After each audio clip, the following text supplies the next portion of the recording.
Pozdravljeni, dragi otroci, dobrodošli v mojem knjižnem kotičku. Se spomnite pogumnega ter vztrajnega zmajčka po imenu Iglek, ki se je zaradi svoje bodeče iglice na repu umaknil v samoto. A kot veste, mu je uspelo najti rešitev. Znova se je vrnil k svojim prijateljem in ponovno so uživali v novih dogodivščinah.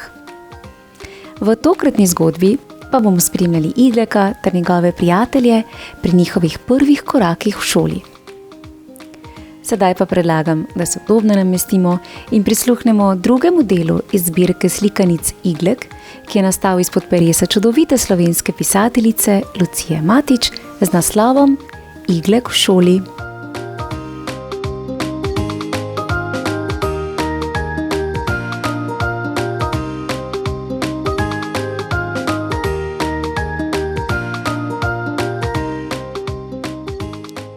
Zmajček Iglek se je ves vesel odpravil proti domu.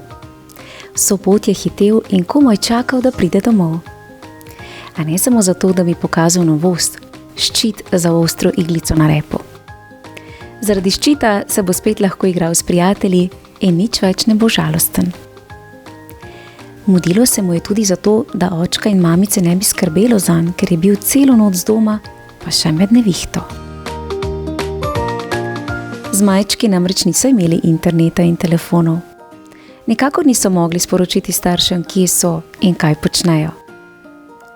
Če niso dobro pazili nase, se jim je kaj hitro lahko zgodilo, da so se izgubili, da jih je pojedel dinozaver, da so si kaj zlomili in podobne nesreče, ki so se lahko pripetile nepazljivemu zmajčku. Ko se je Iglek pojavil pred domačo votlino, saj veste, otroci, da so zmaji živeli v votlinah. Kaj mislite, kako je bil videti zmajski dom?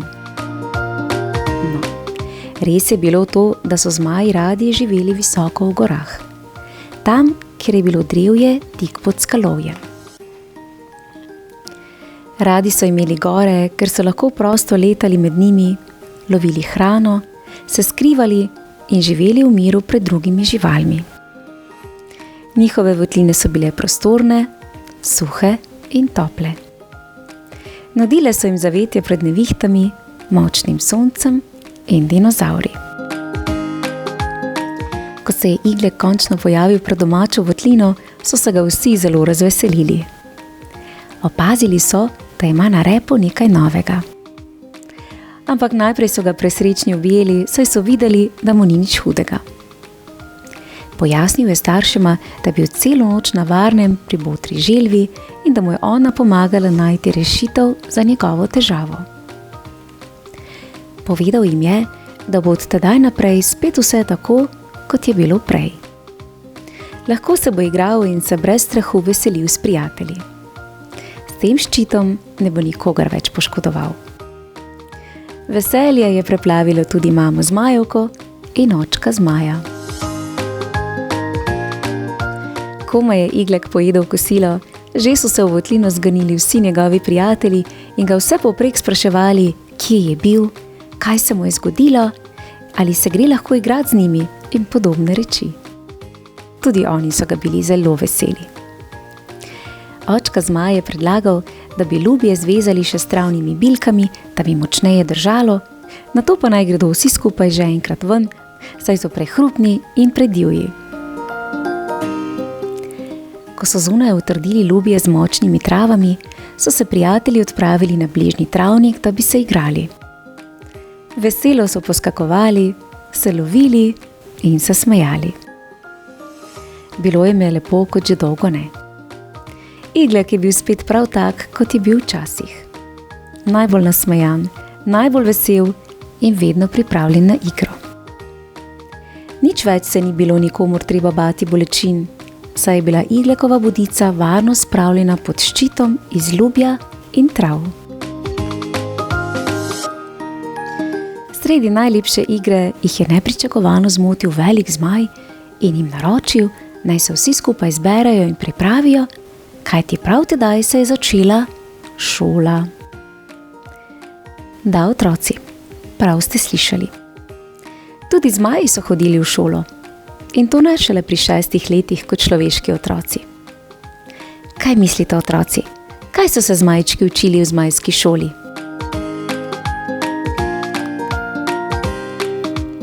Res je to, da so se zmaji v zmajski šoli učili brusiti kremplje, ostriti zobe, močno ugrizniti, leteti, iskati hrano in izgubljene prijatelje ter bruhati ogenj. Da, bruhati ogenj.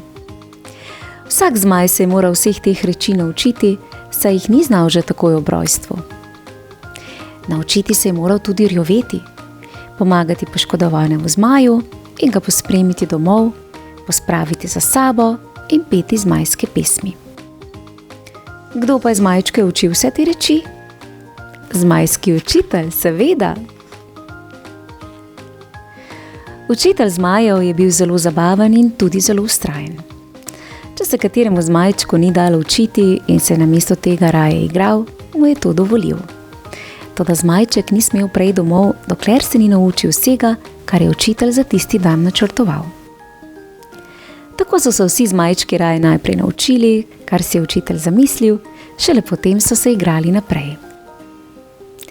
Tistega dne so se učili brušenja krempljev in ostrenja zob. Učitelj je vprašal zmajčke, če morda že vedo, kako se to počne. Zmajčki so hiteli razlagati, kako si njihovi očki in mamice brusijo kremplje na skalah, na drevesih, na kosteh umrlih živali in podobno. Učitelj jih je pohvalil, kako dobro opazujejo odrasle. Dejal jim je, da jim bo brušenje krempljev in ostrenje zob najprej pokazal sam, nato pa bodo vsi skupaj še vadili, dokler bo treba. Zmajčki so komaj čakali, da se odpravijo k skalam. Med hojo so nabirali maline, jagode in borovnice. Celo pot so se sladkali z njimi. Ko so prišli do skalovja, so se posedli v krog, učitelj pa jim je pokazal, kako naj si brusijo kremplje in kako morajo paziti, da si kremplja ne zlomijo. Zmajčki so ga najprej pozorno opazovali, nato pa brž poskusili še sami. Sprva jih je malo zaskelelo, saj kremplji pri majhnih zmajih še niso tako trdi kot pri odraslih. Nekaj zmajčkov pa je bilo tudi nerodnih in so se upraskali na ostri skali. Toda učitelj zaradi tega ni prekinil pouka, temveč je zmajčkom pokazal, kako si rano izmijejo v bližnjem potoku in nato pritisnejo nanjo, da se kri zaustavi. Potem so še previdneje vadili. Nazadnje je bilo na vrsti ostrenje zob. Kaj mislite, otroci? Kako si zmaji ostrijo zobe? Res je. Tako, da grizejo kosti in žvečijo les. Tako si zmajčki zobe ostrijo, pa tudi umivajo. Zmaji seveda niso imeli zobnih ščetk in paste. Zato so si poiskali dišečo zelično vejico, ter jo grizljali in žvečili. Vejica jim je dobro očistila zobne obloge, pa še sapa jim je dišala po zeliščih. Zmaji so zato seveda imeli zdrave zobe in lep nasmeh. A samo za tiste, ki se jih niso bali. Če je namreč zmaj kdaj pokazal svoje zobe, so se živali raje razbežale, saj so mislile, da jih hoče pojesti. Zmajčki so si že želeli, da bi jim učitelj pokazal, kako uloviti zajce, veverice in miši, kako bruhati ogenj in rjoveti.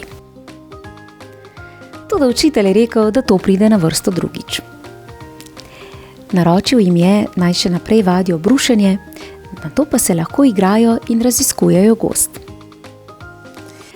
Zmajčki so bili tako kot druge mlade živali takoj pripravljeni na skrivanje, pihanje listov, tacanje po lužah in podobne zabavne reči. Iglek je zelo rad hodil v šolo. Rad se je učil.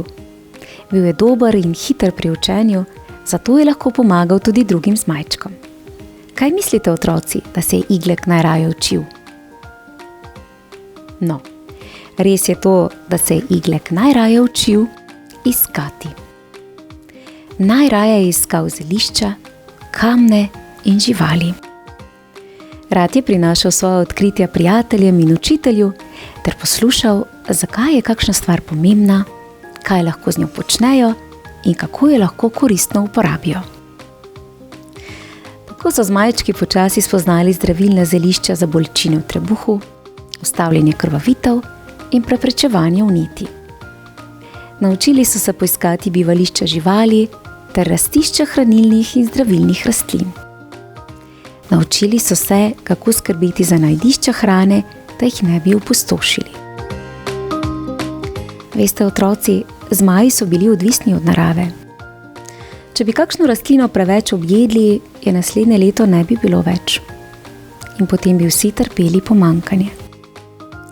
Vedno so pazili, da niso utrgali vseh rastlin s koreninami vred ali da niso ujeli mladih živali, ki so še hranile svoje mladiče. Pazili so, da so počistili za seboj in varovali okolje. Naučili so se tudi, da morajo iti kakati in ulat stran od hrane in vode. Naučili so se, kako se mora zmaj okopati, da ne smrdi. Kako naj si poliže kožo med prsti, da je čist. To so vsi zelo radi počeli, ker jih je med lizanjem svojih tac prijetno žgečkalo. In včasih so se lizali med prsti tudi med tem, ko jim je učitelj kaj razlagal. Zmajčki so ugotovili, da je šola zelo zabavna. Tudi učitelj jih je pohvalil, saj je bil zadovoljen z njimi. Vsak dan so se kaj novega naučili. Včasih sploh niso vedeli, da so v šoli, ker so se učili kar med igro. Če kdo česa ni razumel, so mu ostali brž priskočili na pomoč in mu še enkrat pokazali ali razložili, dokler niso vsi znali vsega tako, kot je bilo treba.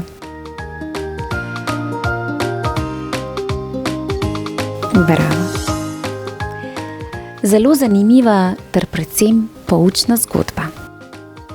In tudi tokrat je pisateljica poskrbela, da ste med poslušanjem zgodbe lahko sodelovali tudi vi. Prav tako pa vas znova vabim, da tudi vi na spletni strani objavite svoje misli ali ilustracije Igleka. Odlična ideja, kaj ne? Vse pohvale pa tudi Igleku ter njegovim prijateljem za aktivno sodelovanje v zmajski šoli. Dobrosrčni zmajček Iglek pa vas lahko popelje kar skozi 11 zelo zanimivih zgodb, polnih novih dogodivščin. Otroci, verjamem, da so tudi vaši šolski dnevi zelo zanimivi in polni novih znanj kot v zmajski šoli. Lepo se imejte, uživajte ter se kmalu spet poslušamo. Čau, čau! Kako zelo zanimivo. Bravo, Iglek.